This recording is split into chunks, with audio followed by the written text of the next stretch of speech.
we have first our keynote speech by Gordon Chang, who many of you know is a columnist and author, a frequent guest on Fox News and other news shows of various networks, on the John Batchelor radio show, which he sometimes guest hosts. I should mention, Gordon is the author of 2 books. One is an earlier one, The Coming Collapse of China, and also The Nuclear Showdown, which you obviously can order. It's an honor for my wife and I to be here today. There is one question that each of us must ask. In a year from now, will the Republic of Korea, South Korea, still be a liberal democracy? Or maybe we should ask another question. Maybe we should ask, will there even be a South Korea then? Today, we all know that Kim regime, the Democratic People's Republic of Korea, is threatening to take over South Korea. But we also know that the Kim family, grandfather, son, now the grandson, have always threatened South Korea. So the question is, what's different now? What's different now is that South Korea has a leader who is subverting his own society. Moon Jae-in, as we've just heard, is trying to undermine the whole notion of liberal democracy. He is jailing his opponents. He is muzzling North Korean defectors. He is allowing pro-North Koreans to run around and have the free reign of South Korean society. He's taking down barriers to North Korea infiltration and invasion. We know that he's whitewashing North Korea. And of course, he wants to unify with North Korea, perhaps on Kim family terms. Moon Jae-in, in short, is dangerous. He's dangerous to his own country. If his goal were to help Kim Jong-un take over North Korea, he would be doing exactly what he's doing today.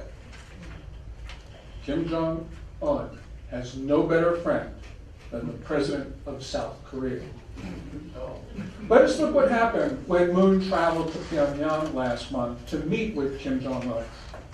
Kim had arranged about 100,000 North Koreans to greet the South Korean president.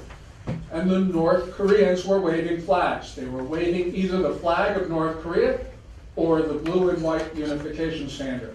What they were not waving, not one of them waved the South Korean flag. Moon Jae-in just didn't seem to mind about that at all. Matter of fact, the only South Korean flag was on the lapel of Samsung's Lee Jae-yong, who accompanied Moon. But that's it. And Jay, thank you very much for the flag.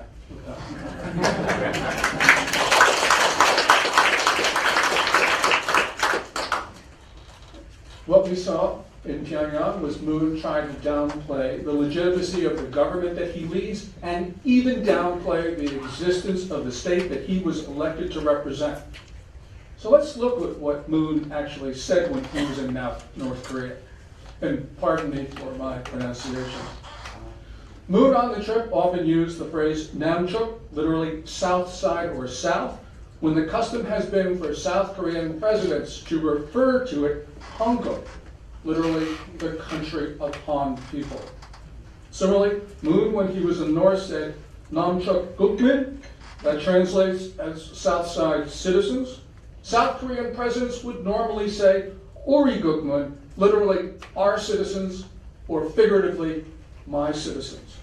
In contrast, Kim Jong-un did not return the favor. When he talked about these things, he only used the communist term Uri Inmin, our people or my people.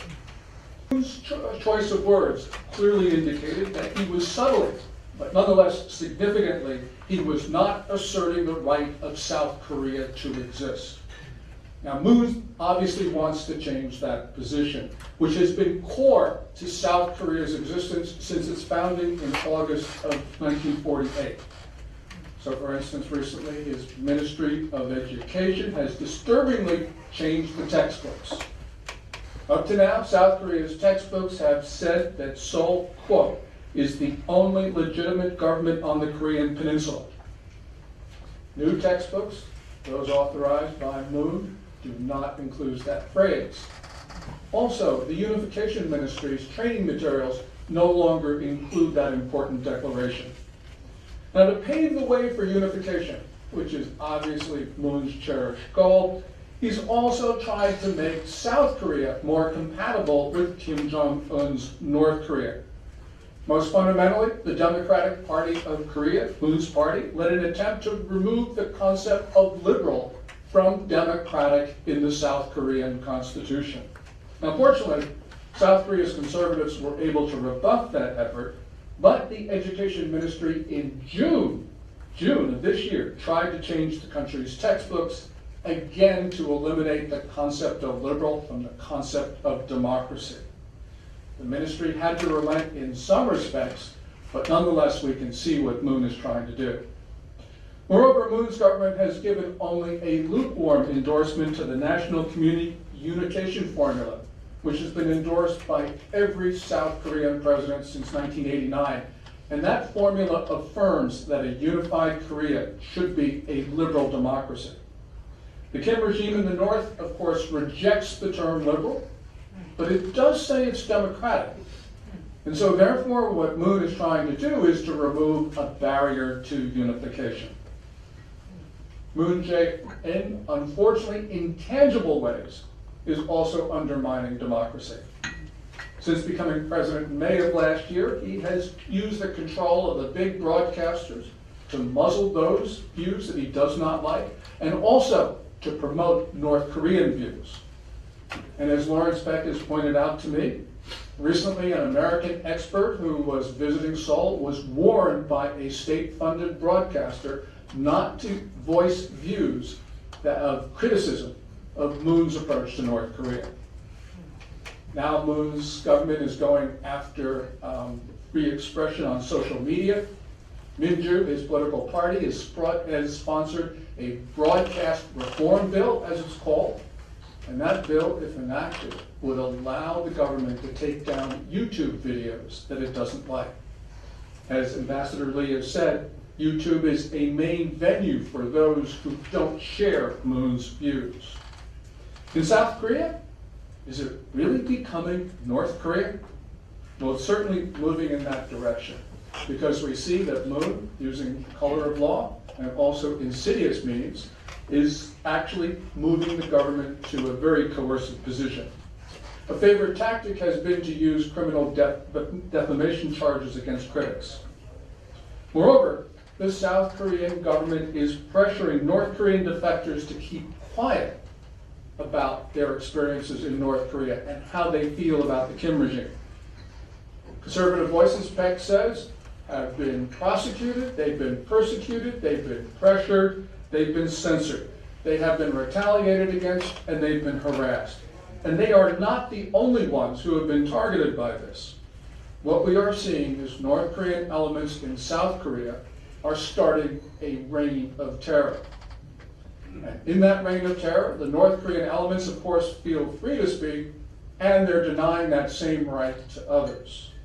The North's radical proponents are now holding rallies against what they call are the scum. In other words, those people who left North Korea to live in freedom in the South. Moreover, the radicals have been putting up posters in Seoul, these wanted posters, especially for 2 North Korean defectors, because these 2 defectors have been targeted for assassination by Pyongyang. What these wanted posters do is it puts their lives in risk.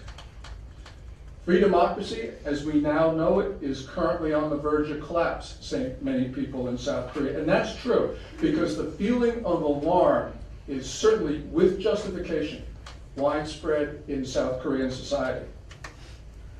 And if all of this were not enough, Moon unilaterally and with agreement by North Korea is now starting to take down the defenses against a North Korean attack, as we just heard from Dave Maxwell. So for instance, he's taking down barbed wire fencing, observation posts, tank traps. He's also proposing a substantial reduction in the size of the South Korean military. Now, you will hear justifications for the reduction of the size of the military, and people say, well, collapsing demography, we don't have the young men who are willing to serve. I'm not buying it. First of all, South Korea's population size has still growing. And clearly what we're seeing is, although it eventually will turn down in several years, it's nonetheless big enough to support the size of the military as it is today. Second, the planned decrease in size of the force of the military is much greater than the projected demographic decline. And third of all, the Moon government is proposing to reduce the period of conscription to 18 months from 21. Reducing the period of conscription is the last thing that a government which is concerned about demography would do. It's the last thing that you would do. I'm forced to one conclusion. I believe that the Moon government does not want South Korea to defend itself. And that conclusion you have to draw when you look at that detailed military agreement that Moon and Kim arrived at last month in Pyongyang. That agreement, of course, takes down a number of South Korean defenses. It certainly favors North Korea more than us. And remember, as Dave pointed out, North Korea is the attacker. We are the defenders. Now, many people speculate as to Moon's motives, but whatever his intention, we have heard from Daniel and from others about Moon's advisors. Many of them who were members of these Juche revolution groups, the Jusapa, and who have refused to disavow their views to this day. And to this day, allegations continue to swirl around Moon's chief of staff, Im Jong-sok. Moon, as Lawrence points out, is still continuing to hire far-left investors.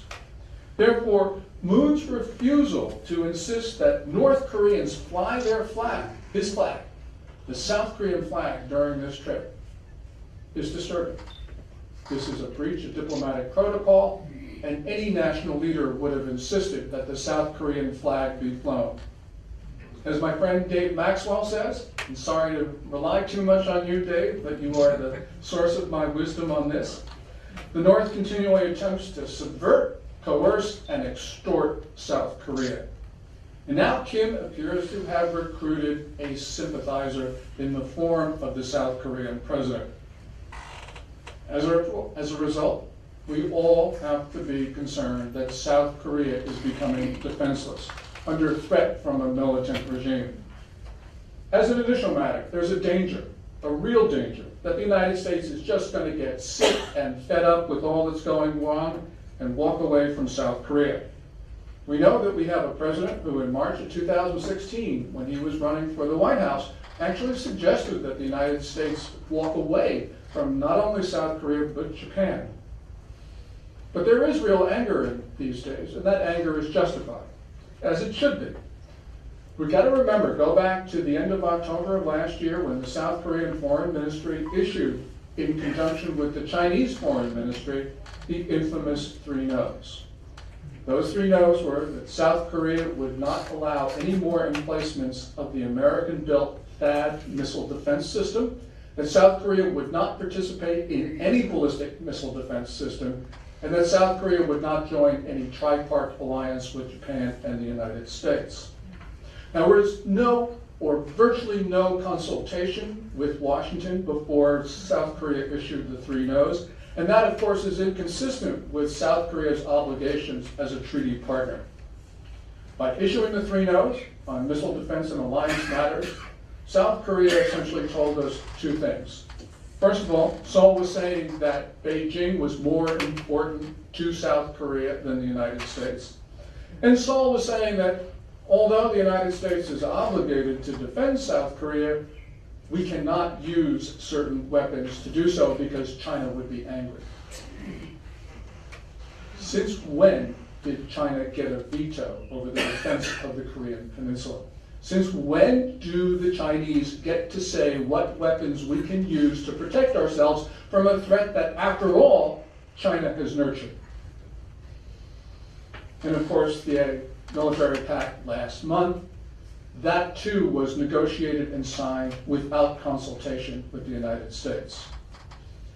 So it's not surprising that American officials are a little bit hot under the collar these days, and we turn to what happened this week, which was certainly a diplomatic breach on the part of the United States. South Korea's foreign minister, Kang, just said a couple days ago that no, Secretary of State Mike Pompeo was not uncivil to her. Well, I think he probably was, because the reporting also indicates that Pompeo was so upset during a phone call with Minister Kang that he actually hung up. He cooled down and then called her back later. Yeah, it's a diplomatic breach, but I don't blame Pompeo, because I probably would have done the same thing. And maybe, just maybe, what we're seeing is a deliberate strategy on the part of the South Koreans to make the U.S. so upset that we do walk away. Getting America off the peninsula, which is a result of a peace declaration that Moon Jae-in wants, well, what would happen? Yes, immediately after that, you would hear all those forces that Daniel talked about. They would then say, look, there's no need for American troops anymore. Okay? No American troops, no alliance. What happens? It's what Maxwell talks about. Sorry, Dave. But exactly what he'll talk about, and that is North Korea will intimidate South Korea into submission. The danger of Moon's moves, therefore, is the existence of the South Korean state will be ended. There'll be no more free Korea, the better version of Korea.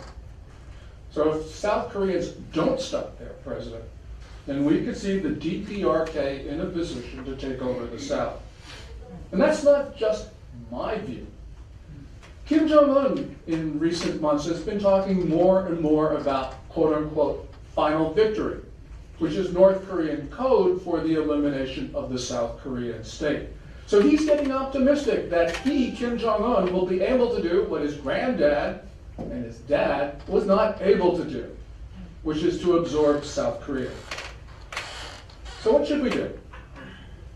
Well, we need to convince the American public that the Mutual Defense Treaty with South Korea is not just for the benefit of South Korea, but it's also for the benefit of the United States. Why is this the case? Why is it in the interest of the United States? Well, first of all, for more than a century, about a century and a half, American policymakers have drawn their Western defense perimeter, not off the coast of Hawaii, not off the coast of Guam, but off the coast of East Asia. South Korea, which is of course on the continent of East Asia, anchors the northern end of that defense perimeter. And with South Korea in unfriendly hands, it makes Japan, another treaty partner of the US, untenable to defend.